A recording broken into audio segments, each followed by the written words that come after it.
नमस्कार, मैं उपेन्द्र यादव, आप सबका युवा तक कार्यक्रम में स्वागत है। युवा तक कार्यक्रम के माध्यम से सबसे पहले मैं सरकार से अपील करूंगा और उससे पहले जो राजस्थान पुलिस कांस्टेबल भर्ती परीक्षा देने जा रहे अभ्यर्थी जो एक्सीडेंट की घटना में आज इस दुनिया में नहीं रहे, तो मैं भगवान से प्रार्थना करता हूं अपने श्री चरणों में उनको स्थान दे और उनके परिवार को संबल प्रदान करे। और राज्य सरकार से यह अपील है कि भर्ती परीक्षाओं का सेंटर गृह जिले में दे। बार बार आप दावे कर रहे हो लेकिन आपके दावे खोखले साबित हो रहे हैं। यही नहीं, कई महिलाओं को, कई बहनों को 500 किलोमीटर दूर परीक्षा केंद्र दिए गए हैं। यानी अपना सिस्टम मजबूत स्थापित करिए। परीक्षा केंद्र दूर जाने से नकल, पेपर लीक नहीं रुकेंगे। आपको सिस्टम मजबूत करने से पेपर लीक और नकल ये सारी चीजें रुकेंगे। हालांकि आपने कई गिरोह को पकड़ा, वो पुलिस प्रशासन की अच्छी कार्य प्रणाली है, लेकिन आगामी भर्ती परीक्षाओं के लिए सरकार को रूपरेखा तय करनी होगी। जिस प्रकार जो घटनाएं घटित हो रही है, अभ्यर्थियों का बीमा पॉलिसी, उनकी बीमा भी होना चाहिए। जो आवेदन करवाएं तो उसमें बीमा का भी एक ऑप्शन होना चाहिए। इसके अलावा जो अभ्यर्थी हैं उनके परिजनों को संबल मिलना चाहिए, क्योंकि पूरा परिवार उनके ऊपर निर्भर रहता है और एक्सीडेंट में इस दुनिया से चले जाते तो परिवार की क्या हालात होते हैं। तो इसलिए सरकार से निवेदन है, आर्थिक संबल देने के साथ साथ आने वाले समय में जो भर्ती, आने वाले समय में परीक्षा केंद्र है वो गृह जिले में दिए जाए। साथियों, तमाम मुद्दों को लेकर मैं चर्चा करूंगा। 23 मई को बड़ा आंदोलन होगा, अलग अलग भर्तियों को लोग जुटेंगे शहीद स्मारक से और वहां 10 बजे इकट्ठा होंगे। परमिशन के लिए प्राथम पता लगा दिया, पुलिस प्रशासन से बात होगी। बाकायदा पुलिस प्रशासन के परमिशन के बाद ही हम ये प्रोग्राम कर रहे हैं। वहां इकट्ठे होंगे और वहां शहीद स्मारक से सुबह 10 बजे इकट्ठे होंगे। वहां से सिविल लाइंस फाटक तक आक्रोश महारैली निकाली जाएगी। आक्रोश महारैली के माध्यम से सरकार को ताकत दिखाएंगे कि ये युवा सत्ता में लाते हैं तो सत्ता में उखाड़ फेंक सकते हैं, क्योंकि हम चाहते हैं न्याय, जो मांगे अधूरी है वो पूरी होनी चाहिए, समय पे होनी चाहिए और बेरोजगार को समय पे रोजगार मिलना चाहिए। हालांकि आने वाले समय में मैं आपको बता दूं युवा साथियों, राजस्थान में आने वाले समय में सबसे ज्यादा, पूरे देश में सबसे ज्यादा भर्तियां होंगी वो राजस्थान में होंगी, क्योंकि लगातार धरातल पे संघर्ष और परिणाम हम करें। लगातार ऐसा महीना नहीं निकलता कि हम कुछ ना कुछ नहीं करें। हम लगातार कुछ ना कुछ करते रहते हैं, सरकार के ऊपर प्रेशर बनाते रहते हैं और सरकार लगातार भर्ती परीक्षाओं के लिए आपको पता एक्टिव हो गई है, एक्शन मोड में आ गई। उनको पता है, जो हमने एक नारा दिया था कि 2023 में चुनाव की चाबी मेरे प्रदेश के युवाओं के हाथ में होगी। वो चाहेंगे जिसे जिताएंगे, वो चाहेंगे जिसको हराकर उनका ताला हमेशा के लिए बंद कर देंगे। तो साथियों, सभी राजनीतिक पार्टियों को और वर्तमान सरकार, कांग्रेस सरकार को पता है कि यदि युवाओं को हम लुभा नहीं पाए, युवाओं का हम अपनी तरफ नहीं कर पाए तो बड़ा नुकसान हो सकता है। चिंतन शिविर में युवाओं के लिए, रोजगार के लिए चिंतन किया जाएगा, मनन किया जाएगा। केंद्र सरकार को भी कहा जाएगा भर्तियां निकाले और राजस्थान सरकार को भी कहा जाएगा ज्यादा भर्तियां निकाले। तो युवा साथियों, जो तमाम भर्तियां हैं जो पेंडिंग है वो पूरी हो, नई भर्तियां निकाल जाए और लंबित भर्तियां पूरी हो। और जो और विसंगति जिनके लिए हम संघर्ष कर रहे हैं, आपने कल देखा होगा यूट्यूब पर, फेसबुक और ट्विटर पर, मैंने वो मेरे एक साथी से मैंने एक तस्वीर बनाई थी, उसमें सारी मांग लिखी हुई थी, कुछ मांग अधूरी थी, कुछ आज उन मांगों को रेट करे। 23 तारीख से तमाम बेरोजगारों को मांगों को लेकर हम आंदोलन करने जा रहे हैं। लेकिन उससे पहले जो मेरा युवा तक कार्यक्रम देख रहे हैं, ये युवा तक कार्यक्रम 11वां पार्ट है। तमाम लोगों से मैं निवेदन करूंगा कि YouTube चैनल पे सोमवार, बुधवार और शुक्रवार को ही युवा तक कार्यक्रम आता है। इसके अलावा जो तमाम लोग जो लगातार मेरा लाइव प्रोग्राम देखते हैं, उनसे मैं निवेदन करूंगा, आप सीधा YouTube पे जाओगे, उपेन्द्र यादव सर्च करोगे, जिसमें 1,45,000 से ज्यादा सब्सक्राइब होंगे। वो उपेन्द्र यादव वो ओरिजिनल चैनल है, उससे जुड़िए। इसके अलावा ट्विटर अकाउंट पर उपेन्द्र यादव सर्च करोगे तो 6,28,000 है, उस पर ट्विटर अकाउंट पे जुड़िए। मैं लगातार इस चीज के लिए क्यों कह रहा हूं, क्योंकि कॉपी पेस्ट गन से बचाने के लिए, भ्रमित जानकारियों से बचाने के लिए आप लोग सीधा जुड़िए। सीधी आपको अपडेट मिलेगी, सीधी जानकारी मिलेगी क्या हो रहा है, क्या होने वाला है। तो सीधा आप जुड़ सकते हैं। यूट्यूब चैनल आप उपेन्द्र यादव सर्च करो, ट्विटर पर उपेन्द्र यादव सर्च करो, सबसे ज्यादा सब्सक्राइब मिलेंगे। आप समझ लेना, वो ओरिजिनल मेरी आईडी, इसके अलावा कई फर्जी भी आईडी बना रखे। तो साथियों, आंदोलन का ऐलान हुआ 23 मई को।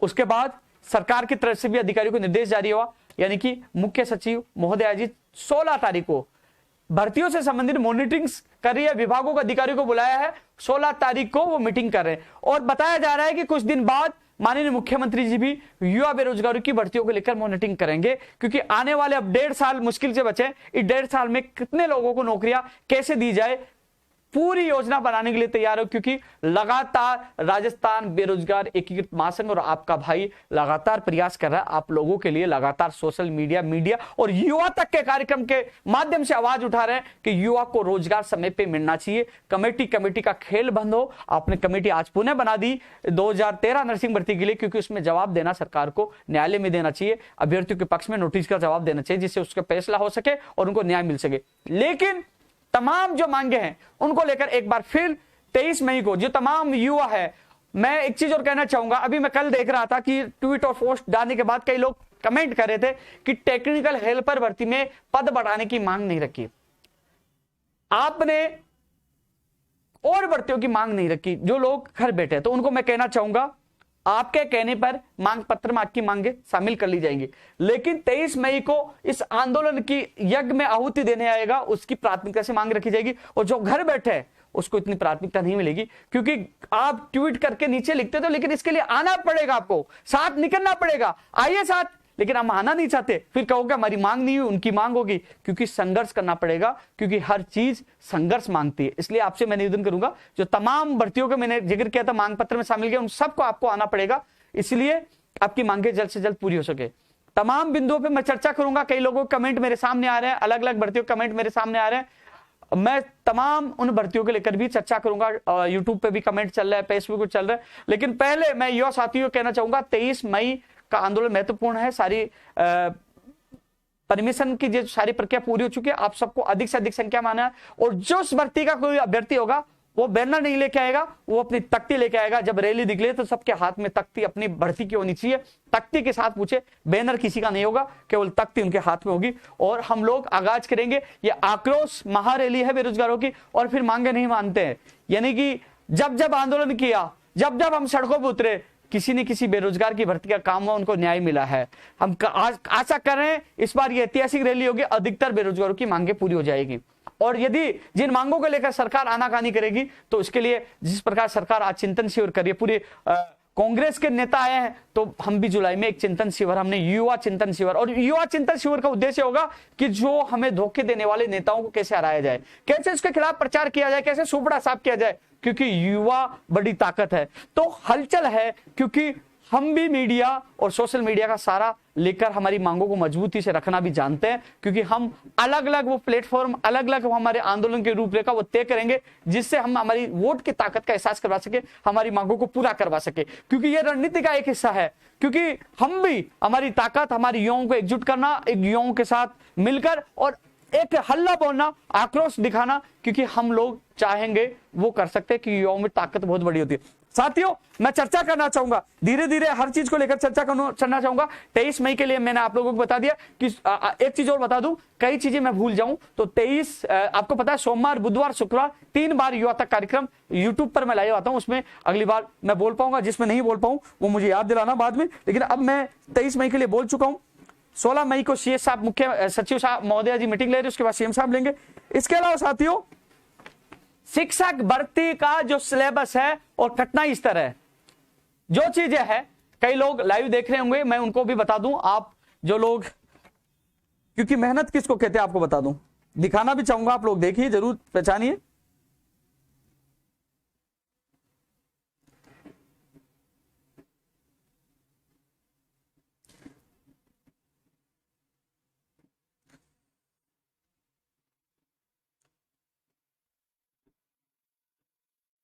ये मेरा वो लेटर है, आप ये लेटर है, इस लेटर में आप देख सकते हैं, ये लेटर है, और इस लेटर में शिक्षा मंत्री जी ने मार्क करके दिया, साफ लिखा है कि बोर्ड के साथ मीटिंग करें, कठिनाई स्तर कम करे और जल्द से जल्द विस्तृत सिलेबस जारी करें, ये मार्क किया। और एसीएस शिक्षा विभाग को मैं देकर आया हूं, और उनसे कल मेरी बात हुई है दोबारा, उन्होंने कहा कि मामला यानी कि कार्य शिक्षा विभाग ने शुरू कर दिया है। और आज बीकानेर निदेशालय के निदेशक महोदय जी से बात हुई है, उन्होंने मुझसे 2012 और 13 जो शिक्षक भर्ती हुई थी उसका कट्टा स्तर जो था वही इस भर्ती में करने की हम मांग कर रहे हैं, उसकी कॉपी मांगी है, वो भी हमने दे दी है। इसके अलावा जो दोहरी डिग्री यानी कि राजस्थान से नियमित वो डिग्री ले रहे हैं और बाहर से पैसे देकर डिग्री लेकर, उनकी जांच के संबंध में भी मैंने निदेशक महोदय जी से निवेदन किया है। क्योंकि पहले हमने निवेदन किया था कि जो शिकायत आ रही है दिव्यांग सर्टिफिकेट फर्जी लेकर आ रहे उनकी मेडिकल जांच हो। इस संबंध में निदेशक महोदय जी ने तमाम जिला परिषद के सीईओ को निर्देश दिए कि मेडिकल टीम बनाए और जांच करवाए और जो अयोग्य पाए जाते उनके खिलाफ कार्रवाई करे और निदेशालय को बताए। तो सबकी जो 400 करीब अभ्यर्थी है सभी जिलों में उसकी जांच होगी। अब सवाल फर्जी डिग्री, डिप्लोमा और इसके अलावा जो दोहरी डिग्री, इस संबंध में भी आप जिला परिषद और डीओ को आप शिकायत कर सकते हो, उनको जाके बता सकते हो। इस संबंध में भी मैं जल्द से जल्द निर्देश जारी करवाने की कोशिश करूंगा, क्योंकि फर्जी हर अभ्यर्थी बाहर होना चाहिए, योग्य अभ्यर्थी को न्याय मिलना चाहिए।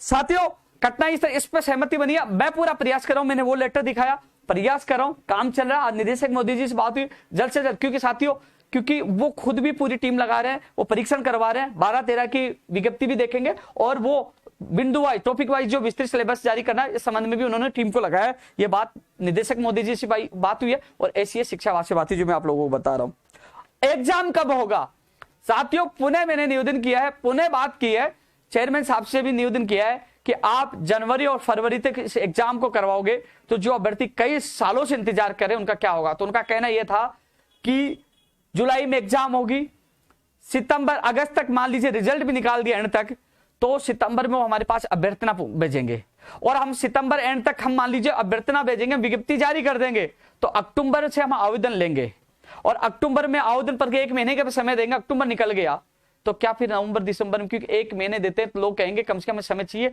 उसको उलझा देंगे, नवंबर दिसंबर नहीं हो सकती है। उन्होंने कहा कि हम फरवरी मार्च के बजाय या जो फरवरी के बजाय हम कोशिश करेंगे जनवरी की। उन्होंने जनवरी का आश्वासन दिया कि हम जनवरी में शिक्षक भर्ती करवाने की पूरी कोशिश करें, जनवरी के लिए उन्होंने बोला है। तो रीट के बाद जो शिक्षक भर्ती आयोजित होने वाली है उसके लिए जनवरी के लिए बताया कि फरवरी, मैंने कहा 1 महीना तो कम कर दीजिए, फरवरी में जाओगे तो बहुत लेट है, तो उन्होंने जनवरी के लिए कहा है। पंचायती राज एलडीसी भर्ती 2013 के लिए मैं आपको बता दूं लगातार प्रयास हमारे जारी थे, लगातार अधिकारी से मुलाकात की थी। आपको थोड़ी सी इसमें अपडेट यही है, जो इसमें जो पत्रावली जो कल निकल गई थी, कल जो ईओ नोट लॉ में भी जाएगा, कार्मिक में भी जाएगा और फाइनेंस में भी जाएगा, तीनों विभागों में ईओ नोट जाएगा, वहां से अप्रूवल मिलेगा। इसके अलावा मंत्री जी के पास भी फाइल गई है और जल्द ही मंत्री जी के पास भी आ जाएगी, यानी कि जो इस पे अप्रूवल लिया जा रहा, पहले न्यायालय का फैसला था, उसके बाद क्योंकि पहले 6 महीने वाला जो नियम अटक रहा था, रोड़ा बना हुआ था, लेकिन जिस प्रकार सरकार की तरफ से सहयोग हुआ, न्यायालय से मामला निकला और वो फाइल पे मीटिंग लगातार हुई और उन्होंने पूरा प्रोसेस तैयार कर रखा। अब कैलेंडर जारी होने में देरी नहीं लगेगी। क्यों नहीं लगेगी? क्योंकि उनके पास सॉफ्ट कॉपी है। अब देरी किस में लगेगी? जो तीनों विभागों से अप्रूवल और मंत्री जी के से पास फाइल गई है और इनसे अप्रूवल मिलते ही आगे की प्रक्रिया शुरू हो जाएगी। तो मुझे उम्मीद है कि 23 तारीख के आंदोलन में इस बार आप लोगों को नहीं आने की आवश्यकता पड़ेगी। 23 से पहले पंचायती राज एलडीसी भर्ती 2013 के अभ्यर्थियों को न्याय मिल जाएगा। उम्मीद, हम पूरी कोशिश कर रहे हैं। कल सोमवार को एक बार फिर अधिकारी से मुलाकात करेंगे, कोशिश करेंगे कि आने वाले वीक में आपको खुशियां मिले, क्योंकि कई सालों से आप इंतजार कर रहे हो। तो आपकी पीड़ा मुझे पता है, 2013 भर्ती के लिए पूरी ताकत लगा रखी है। 23 से पहले आपको न्याय मिले, आपको आना नहीं पड़े, इसके लिए पूरी कोशिश करें। और जो 23 तारीख का आंदोलन है, सरकार को पता है 16 तारीख को मीटिंग हो रही है, जो सीएस साहब ले रहे हैं, सरकार को पता है कि लखनऊ समझौते की अहम मांग है, ये अधूरी है, इस वजह से आक्रोश भी है, आक्रोश का बड़ा कारण भी है। तो सारा पता है उनको कि ये आंदोलन क्यों हो रहा है, कौन कौन सी मांगे अधूरी है और कौन कौन से बेरोजगार परेशान है। मांग पत्र उनके पास जाता है, जो हमने सोशल मीडिया पे डाला वो भी जाता है। तमाम उनको पता है कि कौन कौन सी मांगे अधूरी है, क्योंकि उन्होंने वादा जनवरी का किया था, फरवरी किया था, मार्च का किया था। तो लंबे समय से वो वादे से मुक्कर है, तो उनको पता, आक्रोश का कारण पता है। इसलिए आप घबराए नहीं, इस भर्ती के लिए मैं पीछे पड़ा हूं, जी जान से पीछे पड़ा हूं और जल्दी आप लोगों को खुशियां मिलेगी। साथियों, एक चीज और कह रहा था, मैं जो कमेंट है उन पे मैं बाद में बात करूंगा, लेकिन पहले मैं जो टॉपिक, मैं केवल नकल नहीं कर रहा, केवल टॉपिक देखकर, क्योंकि कई लोगों को भूल नहीं पाए, क्योंकि आपके कमेंट में से मैं टॉपिक उठाता हूं, उससे मैं चर्चा करूं। साथियों, एलडीसी भर्ती 2022 यानी कि 128 विभागों में से 93 विभागों की अभ्यर्थना आएगी, यानी कि 2400 कितने पद मैंने बताए थे, 2100 और 400 कितने पद जो पहले एग्रीकल्चर विभाग से जा चुके थे। इसके अलावा लोग कह रहे कितने पदों पे आएगी, तो लगभग मेरा अनुमान है 8 से 10,000 प्लस पदों पर, 10,000 प्लस भी हो सकते हैं, उन पदों पर आ सकती है, क्योंकि सबसे ज्यादा शिक्षा विभाग में आएंगे। अभी भी कई 35 विभागों के अभ्यर्थना आने बाकी है। निर्देश दे दिए गए, 2 बार रिमाइंडर दे दिए गए कि जल्द से जल्द विभागों से सूचनाएं आए रिक्त पदों की। तो साथियों मई महीने में आपकी पदों की सूचना आ जाएगी, फिर अभ्यर्थना अधीनस्थ बोर्ड को भेज दी जाएगी। अब विज्ञप्ति कब जारी होगी तो मैं आपको बता दूं साथियों, आपकी टीआरए और जेआरए भर्ती को पहले सीएटी से निकाल दिया गया था। अब कंफ्यूज हो रहा है कि कहीं ना कहीं इसको वापस सीएटी में नहीं डाल दे। यदि सीएटी में नहीं डाला तो साथियों एलडीसी की भर्ती जून और जुलाई में, यानी कि जून या जुलाई तक आप एलडीसी भर्ती की विज्ञप्ति जारी हो जाएगी। मैं माफी चाहूंगा आप लोगों से कि मैं बात कर रहा था एलडीसी भर्ती के लिए कि एलडीसी भर्ती की अभ्यर्थना मई एंड तक या जून तक चली जाए, क्योंकि जो रिक्त पदों की सूचना इस महीने में आ जाएगी। तो ऐसे में यदि सीएटी, मेरे हिसाब से इस भर्ती को तो सीएटी में शामिल करेंगे, ये नई भर्ती है और अभी स्थिति स्पष्ट नहीं है। यदि सीएटी में शामिल करेंगे तो आपको पता है पहले कॉमन टेस्ट देना पड़ेगा और बाद में ही इसकी एक और एग्जाम होगी। लेकिन जो जूनियर अकाउंटेंट की मैं टीआरए की बात कर रहा था, करीब 2200 यानी कि 198 पहले आ चुके थे, 1996 या 98 अब है, तो उनकी अभ्यर्थना अगले वीक में अधीनस्थ बोर्ड के पास पहुंच जाएगी। लेकिन पहले सीएटी में इसको शामिल किया गया था, लेकिन सीएटी से हमने ग्राम सेवक सहित इन भर्तियों को बाहर निकलवाया था क्योंकि सीएटी की वजह से भर्ती प्रक्रिया लेट हो रही थी। अब फिर इससे अभी स्थिति स्पष्ट नहीं है, क्योंकि यदि सीएटी में टीआरए और जेआरए को डाला जाता तो बहुत लेट हो जाएगी, क्योंकि आपको नहीं देखा होगा पटवारी भर्ती कितनी पुरानी भर्ती है, एक परीक्षा की वजह से अभी तक नहीं हो पाई, तो इसमें कितना समय लगेगा। तो चिंता ना करें, आपकी मैं पीड़ा समझता हूं, मैं कोशिश करूंगा कि सीएटी से इसको दूर रखे, जिससे आपकी ये भर्ती प्रक्रिया जो मई में बता रहे, मई एंड तक मई में बता रहे, संभावना मुझे मई के लिए कहा, मैं एक्स्ट्रा जून के लिए एक्स्ट्रा इसलिए बोलता हूं क्यों लेट हो जाए तो कहते आपने मई के लिए कहा था, तो मई जून में इसकी विज्ञप्ति जारी करवाने की कोशिश करूंगा, सीएटी से दूर करवाऊंगा। यदि सीएटी का लफड़ा आ गया तो फिर देरी हो सकती है, पहले आपको कॉमन टेस्ट देना पड़ेगा और उसके बाद यह भर्ती का। इसलिए जो इस भर्ती के जो अभ्यर्थी हैं, जूनियर अकाउंटेंट के जो अभ्यर्थी, उनसे मैं निवेदन करूंगा 23 मई को सुबह 10 बजे सही दस्तावेज ज्यादा से ज्यादा संख्या में पूछे, एलडीसी भर्ती के अभ्यर्थी भी ज्यादा संख्या में पूछे, जिससे जल्द से जल्द इस भर्ती की विज्ञप्ति अपन निकलवा सकते हैं हम सब मिलकर। साथियों अब मैं चर्चा करना चाहूंगा पटवारी भर्ती के लिए भी।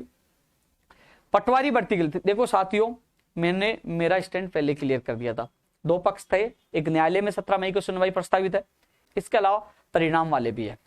और जो चीजें मैं आपको बता दूं, 17 मई को न्यायालय में सुनवाई है। अब न्यायालय क्या कर पाता है वो न्यायालय को पता है, आपके एडवोकेट्स को पता है, सब अपना प्रयास कर रहे हैं। अभी अभ्यर्थियों ने प्रयास किया कि उनका परिणाम जारी हो, आप प्रयास करो एडवोकेट से मिलकर के साहब हमें न्याय मिले, तो दोनों का प्रयास जारी है। मैं ऐसा नहीं है कि पहले तो मैं जो 4 शिफ्ट वाले के साथ धरने में बैठ गया, बाद में इनके साथ मैं प्रदर्शन चला गया कि परिणाम निकाल दो, नहीं, मैं दोनों तरफ नहीं जाता, मैं न्यूट्रल हूं, क्योंकि दोनों पक्ष हैं, दोनों मेरे पास आ रहे हैं, तो मैं किसका पक्ष रखूं। लेकिन व्यक्तिगत मैंने एक बात कही थी, नॉर्मलाइजेशन की प्रक्रिया मैंने पहले दिन कहा था गलत है, वास्तव में गलत हुआ। जो 15-15, 20-20 नंबर जिनके ज्यादा उनका चयन नहीं हुआ वो गलत है, इसको मैं गलत मानता हूं, आज भी कह रहा हूं, मैं व्यक्तिगत मानता हूं। लेकिन मैं किसी भी का पक्ष नहीं ले रहा हूं। अब न्यायालय में गए तो न्यायालय से उम्मीद रखिए न्यायालय आपको न्याय प्रदान करे। लेकिन अब ये कह रहे कि आप परिणाम के लिए क्यों बोल रहे हो भाई, जब मैं चेयरमैन साहब से मिल रहा हूं और भर्तियों के लिए मिल रहा हूं, मैंने पूछ लिया कि परिणाम कब आएगा, पूछकर आप लोगों को मैंने बता दिया, तो क्या बताना गलत थोड़ी, गुनाह नहीं है बताना। बताने से दोनों पक्षों को पता चलता है, दोनों पक्ष फूर्ति दिखाते हैं। तो अब मैंने जानकारी दे दी। अब एक चीज बताऊं, पटवारी भर्ती परीक्षा का जब मैं मिला था, मैंने कहा था कि मई के अंतिम सप्ताह में या जून में आएगा। जब मैं चेयरमैन साहब से मिला था तो पटवारी भर्ती परिणाम के लिए कहा मई में अंत में या जून में आएगा। अब सबको पता है कि मई अंत के लिए सबसे पहले चेयरमैन साहब से मिलकर मैंने आप लोगों को बताया था। आपको बता दूं, क्योंकि अब सरकार जो अधीनस्थ बोर्ड एपीआरओ भर्ती से फ्री हो चुके हैं, आपको पता अब पटवारी का उनके पास लक्ष्य है, जयन जो वेटिंग सूची है वो अगले वीक में जारी हो जाएगी। लेकिन अब जो बड़ा मामला है पटवारी का है, 250 से ज्यादा जो दस्तावेजों को बेग जो अजमेर से आए थे, अधिकतर दस्तावेजों को चेक हो चुकी है। आपको पता है कि 60 कर्मचारियों को उन्होंने दस्तावेज चेक करने में टीमों को, कितने लोगों को लगाया, 60 लोगों को, और अधिकतर दस्तावेजों की चेकिंग हो चुकी है। और जल्द ही बचे जो दस्तावेज हैं, जो फॉर्म आए हैं, उनकी जांच हो जाएगी। दस्तावेज का मतलब फॉर्म, उनकी जांच हो जाएगी। अब 20 तारीख के बाद इस महीने में कभी भी पटवारी भर्ती परीक्षा का परिणाम जारी हो सकता है। लेकिन जो कह रहे हैं कि आप तो परिणाम आड़ों के साथ दे रहे हो, तो भैया आपकी 17 तारीख को सुनवाई है, गुहार करिए, न्यायालय न्याय करेगा। अब 17 तक के बाद पता नहीं क्या होगा, वो 17 को पता चले। लेकिन जो मुझे पता है, जो मैंने वहां जाने के बाद पता चला, वो मैं केवल सूचना दे रहा हूं कि इसी महीने में 20 तारीख के बाद कभी भी परिणाम जारी हो जाएगा पटवारी का, क्योंकि 60 लोगों को तो 10 फॉर्म चेक करने में लगाया था, पूरी टीम को एक्टिव कर दिया अब, क्योंकि अब अधिकतर अधिकारी अब फ्री हो चुके हैं जो पहले एपीआरओ में और भर्ती परीक्षा में लगे थे। तो अब इसकी प्रक्रिया फास्ट हो चुकी है। तो इसी महीने में, मई महीने में 20 तारीख के बाद कभी परिणाम, पटवारी भर्ती का परिणाम जारी हो जाएगा मई में, जो अधिकारियों ने मुझे बताया, जो आपको बता रहा हूं, मई महीने के लिए कहा है। हाँ, ये जरूर है कि मैं कई बार कॉपी पेस्ट वालों को झटका जरूर दे देता हूं, क्योंकि मैंने सुबह कहा कि आ जाने की संभावना कम है, अगले वीक में आएगी, लेकिन किसी का फोन आया कि यार एक व्यक्ति ऐसा बोला, तो मैंने दोबारा ट्वीट को चेंज कर दिया कि भैया आज ही जारी होगा। लोगों ने कॉपी पेस्ट कर दी, क्योंकि मुझे पता था आज नहीं आएगा। मैंने दोबारा किया, कई लोगों को दुख पूछा, इंतजार करे, मैं समझ चाहता हूं, लेकिन आप लोगों को एहसास जरूर कराना था कि लोग कैसे कॉपी पेस्ट करके डालते हैं, काम कौन करता, मेहनत कौन करता, क्योंकि वहां आईएएस अधिकारी, सीएमओ के अधिकारी, मंत्रियों से सबसे भाग दौड़ करके मिलते हैं, मेहनत करते हैं, वहां ऊपर से निर्देश दिलाते हैं, हर भर्ती प्रक्रिया की कोशिश करते हैं, और कुछ लोग एलडीसी, यूडीसी या किसी कर्मचारी से पूछकर पोस्ट करके कह दे कि हमने ये काम करवा दिया। तो इसलिए कई बार बुरा लगता है, उनका चेहरा सामने लाना जरूरी था, इसलिए मैंने आज वो गलत ट्वीट किया और सबके सामने सच्चाई लेके आया कि कॉपी पेस्ट गैंग यहाँ जिंदा है। कॉपी पेस्ट, क्योंकि अभी पटवारी के लिए भी कह दिया, क्योंकि पटवारी के लिए मैंने आप लोगों को कहा था कि मई के एंड तक आएगा, वो हो रहा है वो स्थिति। तो धीरे धीरे हर चीज की कॉपी पेस्ट करने की कोशिश वो कर रहे हैं। जैसे मैंने एलडीसी के लिए कहा था, एलडीसी मैंने कहा, जूनियर अकाउंट, सबके लिए कॉपी पेस्ट चल रही है। पुस्तकालय, देखो इस महीने में पुस्तकालय अध्यक्ष भर्ती के लिए कहा था चेयरमैन साहब ने कि उसकी विज्ञप्ति जारी होगी। महिला अधिकारी का बाकी 74 पदों पे थे, पद बढ़ाने की वो उस पर प्रोसेस चल रहा है, उसमें पद बढ़ सकते हैं। तो अब स्थिति स्पष्ट होगी सीएटी में कौन कौन सी भर्तियां आएंगी। अब आने वाले वीक में मैं अधिकारियों से मिलकर स्थिति स्पष्ट करूंगा कि वास्तव में जो, क्योंकि सीएटी के लिए कई लोग, मैंने आज पोस्ट डाला, कई लोगों ने कहा सीएटी लागू होनी चाहिए, बार बार हम परीक्षा नहीं दे सकते, एक बार पास हो जाएंगे तो हम और भर्ती परीक्षाओं में बैठ पाएंगे, क्योंकि हमें पात्रता मिल जाएगी। कई लोग कह रहे हैं सीएटी होगी और उसके बाद मेन एग्जाम होगी, तो कहने के समय लग सकता है, क्योंकि अगला साल चुनावी वर्ष है, सितंबर अक्टूबर तक आचार संहिता लग जाएगी, तो समय कम है, भर्ती प्रक्रिया पूरी नहीं हो पाएगी, इसलिए सीएटी को नहीं लागू किया जाए और वैसे सीधी भर्ती परीक्षाएं करवाई जाए। मेरा मानना भी यही है कि सीएटी, अभी तक सीएटी का सिलेबस तैयार होगा, फिर विज्ञप्ति जारी होगी और उसके बाद 3-4 महीने बाद एग्जाम होगी, और उसके बाद जो पास होंगे उसके बाद अलग से एग्जाम होगी, मेन एग्जाम। तो इसमें बहुत समय लगेगा, ऐसा नहीं लगता कि आचार संहिता लग जाए, भर्ती प्रक्रिया लंबित हो जाए। तो जो पुरानी भर्तियां हैं उनको तो सीएटी से बाहर रखना चाहिए, नई भर्तियों में ये सीएटी लागू कर सकते हैं। लेकिन सीएटी में भी कई खामियां हैं, प्रतिवर्ष सीएटी जो सेट होना चाहिए प्रतिवर्ष, और कई खामियां उनको भी दूर सरकार को करना चाहिए, वो लिखित में मैं इन लोगों को दूंगा। कृषि प्रेक्षक की भर्ती की विज्ञप्ति जारी करने की मांग कर रहे हैं, ये भी मांग पत्र में शामिल करेंगे। विशेष शिक्षक जो सेकंड ग्रेड, फर्स्ट ग्रेड और थर्ड ग्रेड विशेष शिक्षक के जो अभ्यर्थी मांग कर रहे हैं, तो इसको भी मजबूती से हम 23 मई के आंदोलन में रखेंगे। तमाम जो अभ्यर्थी हैं वो कृषि प्रेक्षक भर्ती की जो मांग कर रहे हैं वो भी ज्यादा संख्या में पूछे, और जो विशेषकर विशेष शिक्षक है फर्स्ट ग्रेड, सेकंड ग्रेड और थर्ड ग्रेड के, वो आप सोशल मीडिया में जितने एक्टिव हो, शायद इतने लोग आप पाओगे तो मजबूती हमें मिलेगी। सोशल मीडिया से बाहर निकलकर धरातल पर आप आइए, मजा आएगा और जीतेंगे, लड़ेंगे। इसलिए आप लोगों से मेरा निवेदन है कि आप लोग जो फर्स्ट ग्रेड, सेकंड ग्रेड और थर्ड ग्रेड की विशेष शिक्षकों की मांग कर रहे हैं, वो ज्यादा संख्या में 23 मई को सुबह 10 बजे सही दिशांक पूछे। वही बात टेक्निकल हेल्पर के लिए कहना चाहूंगा। संस्कृत विभाग में रीट पदों की बढ़ाने की जो मांग कर रहे हैं, लगातार कमेंट मुझे मिल रहे हैं, उसमें मांग नहीं थी तो कहा कि हमारी मांग नहीं, तो आप भी 23 तारीख को ज्यादा संख्या में पूछे। आपकी मांग मैं मजबूती से रखूंगा, प्रयास करूंगा आपकी मांग सरकार तक पहुंचाकर आपको राहत मिले। जैन वेटिंग वाला मैंने बताया, नेत्र सहायक की हम मांग कर रहे हैं। इसके अलावा अभी मुझे सैनिटरी इंस्पेक्टर की भर्ती की भी मांग कर रहे हैं, जो डीएलबी की सैनिटरी इंस्पेक्टर की भर्ती कई सालों से नहीं है, ये मांग भी कर रहे हैं हम, तो सैनिटरी इंस्पेक्टर वाले भी पूछे। साथियों, हाईकोर्ट ग्रुप डी का परिणाम जो परीक्षा अभी तक नहीं हो पाई, मेरे को एक अभ्यर्थी ने मैसेज से बताया था, हाईकोर्ट ग्रुप डी की परीक्षा जल्द से जल्द आयोजित हो, इसकी परीक्षा तिथि जारी हो, इसके लिए भी हम 23 तारीख आंदोलन में, क्योंकि मामला हाईकोर्ट का है, लेकिन मीडिया के माध्यम से बात पूछे तो इस मामले को भी उठाएंगे, हाईकोर्ट ग्रुप डी की भी।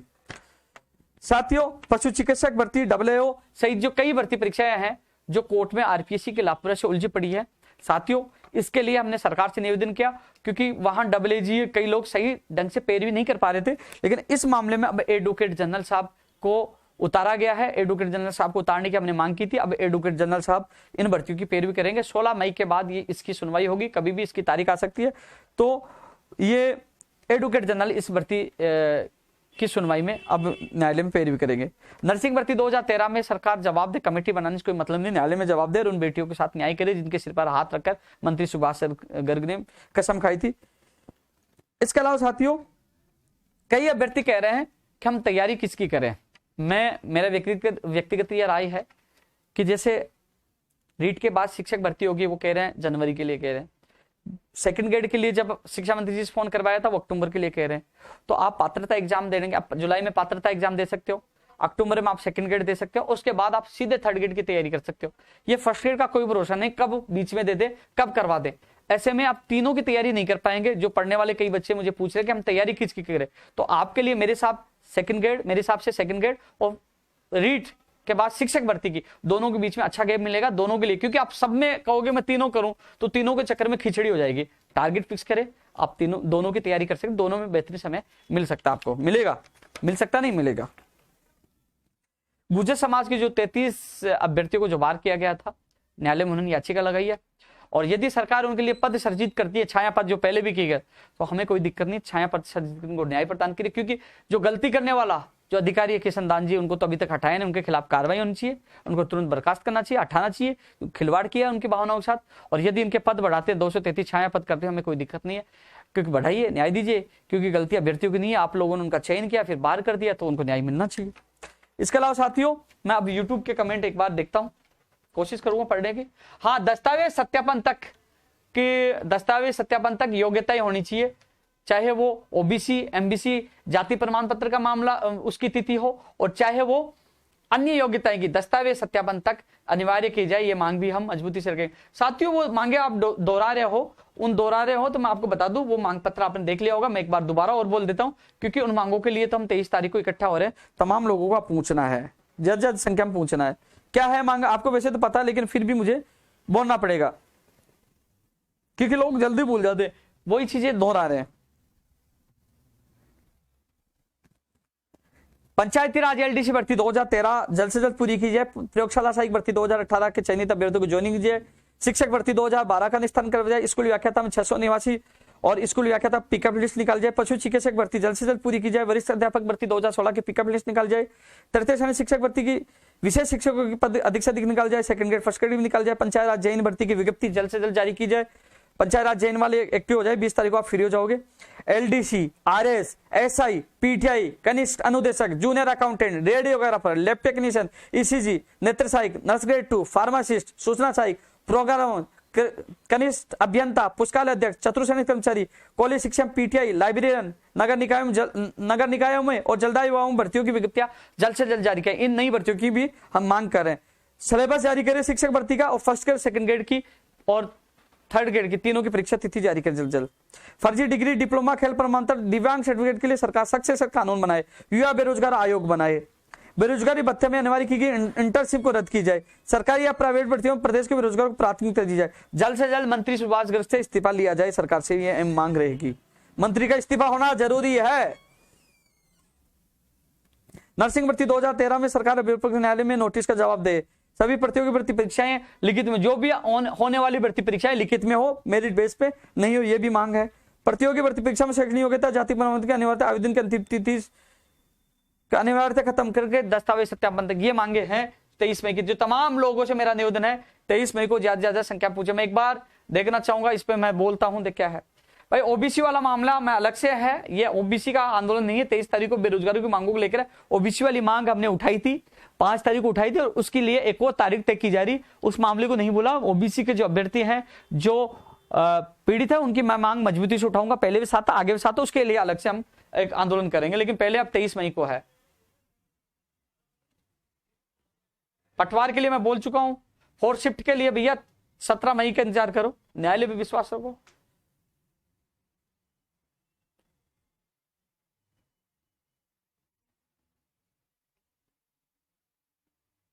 बहुत तेज चल रहे हैं भाई। कर्ची परीक्षा के लिए मैं बोल चुका हूं, बहुत तेज चल रहे हैं। कनिष्ठ अनुदेशक के लिए मैं बोल चुका हूं। टेक्निकल हेल्पर के लिए मैं बोल चुका हूं। पर इस लाइव के माध्यम से, इस युवा तक कार्यक्रम के माध्यम से सरकार से अपील करना चाहूंगा, जो एग्जाम राजस्थान पुलिस भर्ती की चल रही है, कांस्टेबल की चल रही है, उसमें बसों की अव्यवस्था है, बसों की अतिरिक्त बसों की व्यवस्था की जाए और बेरोजगारों को परेशान नहीं किया जाए। कल दौसा की शिकायत आई, मैंने ट्वीट किया। ऐसे ही अन्य कई जगह शिकायत आ रही है। बसों की पूरी व्यवस्था की जाए, बेरोजगार परेशान नहीं हो, समय पे वो निकल सके, समय पे पहुंच सके, इसलिए अतिरिक्त बसों की व्यवस्था सरकार करे। इसके अलावा देखता हूं, एक बार मैं फेसबुक पे देखने की कोशिश करता हूं।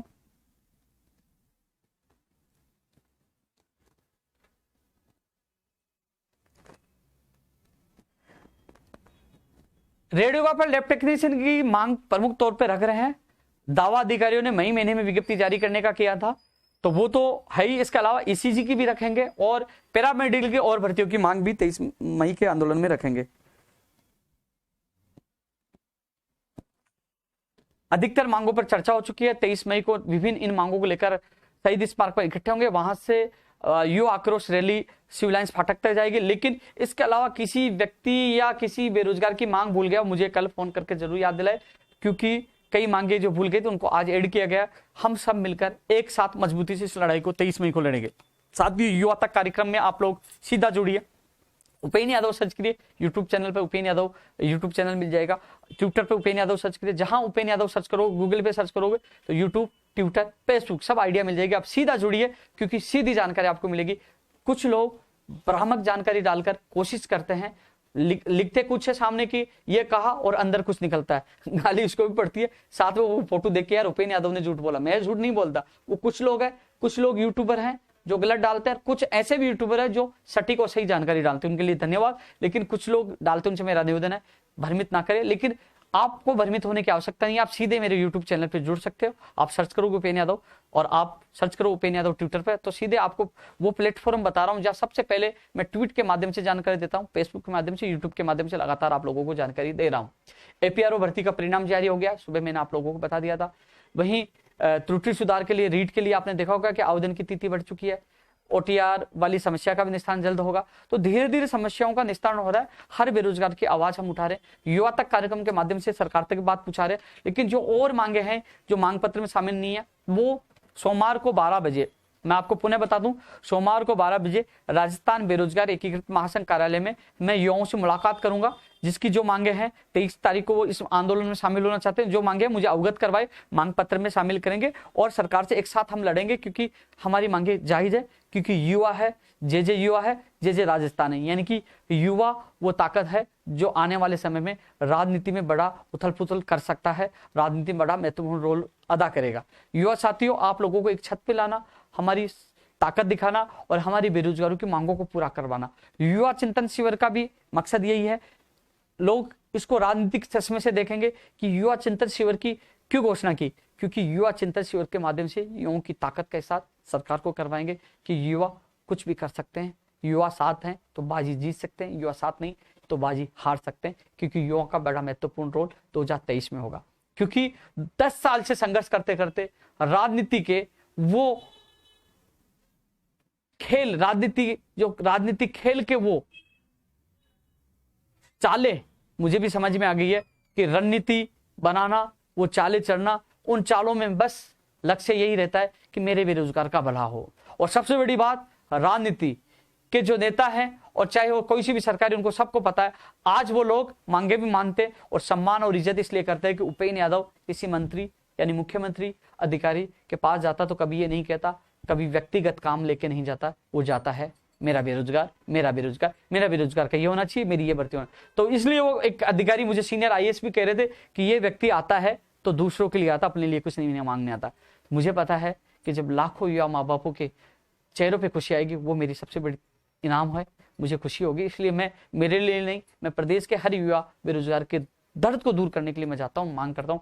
23 तारीख को एक बार फिर शहीद स्मारक से सिविल लाइंस फाटक तक युवा बेरोजगारों के सपनों को साकार करवाने के लिए, उनके माता पिताओं के सपनों को साकार करवाने के लिए इस गर्मी में एक बार फिर सरकार के खिलाफ खुला मोर्चा खोल रहे विभिन्न मांगों के लिए। तमाम युवाओं से मेरा निवेदन है, सोमवार, बुधवार और शुक्रवार को 3 दिन युवा तक कार्यक्रम में मैं रूबरू रहता रहूंगा। कुछ मांगे भूल गया हूं, अगले लाइव में मुझे याद दिलाइए। और सोमवार को 12 बजे आप लोगों से मुलाकात करूंगा। और ज्यादा से ज्यादा इस युवा तक कार्यक्रम को Telegram, YouTube, social media, Twitter सब जगह डालिए, शेयर करिए, भेजिए, क्योंकि युवा तक कार्यक्रम के माध्यम से ही हमारी संख्या ज्यादा ज्यादा पहुंच सकती है। क्योंकि साथियों, नेताओं के पास पैसे होते हैं, बसें होती है, नाश्ता होती है। हमारे पास तो मुझे पता है कि 5 तारीख का जो आंदोलन हुआ, 5000 मुझे देने थे, कहीं से व्यवस्था की कि 5000 कहां से दूं, क्योंकि हम लोगों को टेंट की, हम लोगों को पानी की, हम लोगों को सब चीजों की व्यवस्था करनी पड़ती है। लेकिन प्रदेश के युवा बेरोजगारों का घबराने की जरूरत नहीं है। पहले भी आप लोगों को मैंने कभी परेशान नहीं किया, न करूंगा, मैं कैसे भी मैनेज करूंगा, क्योंकि मैं आपका दर्द, आर्थिक हालात सब समझता हूं। लेकिन किसी भी वजह से हमारा आंदोलन टूटेगा नहीं, हमारी मांगे कमजोर नहीं पड़ेंगे, हम लड़ेंगे और जीतेंगे। तो युवा साथियों, 23 मई को ज्यादा ज्यादा संख्या में पूछना है, क्योंकि ये युवाओं के सपनों का आंदोलन है, युवाओं का भविष्य का आंदोलन है। क्योंकि धीरे धीरे समय घट रहा है, धीरे धीरे चुनावी माहौल बनता जा रहा है। राजनीतिक पार्टियों को पता है कि 2023 में चुनाव है, तो अब से ही वो इस एजेंडे में लग गए अपना माहौल बनाने में। और हम सबको मिलकर इस एजेंडे में लगना है कि युवा जिसके साथ जाएगा वही राजनीति पार्टी सत्ता में आएगी। युवा को न्याय चाहिए, युवा को रोजगार चाहिए, युवा को सम्मान चाहिए, युवा के सपने सही समय पे पूरे हो। तो साथियों 23 तारीख का बड़ा महत्वपूर्ण है। तमाम युवा साथी, तमाम भर्ती के लोग ज्यादा संख्या में पूछे, और जो मुझसे मिलना चाहिए सोमवार को 12 बजे मैं राजस्थान बेरोजगार एकीकृत महासंघ कार्यालय में आप लोगों से मुलाकात करूंगा। 23 मई याद रखिए, सोशल मीडिया पर हर जगह 23 मई का नारा होना चाहिए। 23 मई सुबह 10 बजे शहीद स्मारक ज्यादा संख्या में आपको पूछना है। भर्तियों की तख्तियां, बैनर नहीं, केवल तख्तियां आपके पास होनी चाहिए। बैनर नहीं होंगे, बैनर हटा दिए जाएंगे, केवल तख्तियां हो, और वहां पूछना है और एहसास करवाना है कि जब जब युवा बोला है तो बड़े बड़े लोगों का राष्ट्रीय आसन डोला है। तो युवा साथियों 23 तारीख के लिए एक बार फिर आप लोगों से अपील है, और इसको सोशल मीडिया पर ज्यादा शेयर करना है, जिससे ज्यादा युवा तक अपना मैसेज जा सके और ज्यादा हम इस आंदोलन को सफल बना सके। जय हिंद, जय भारत।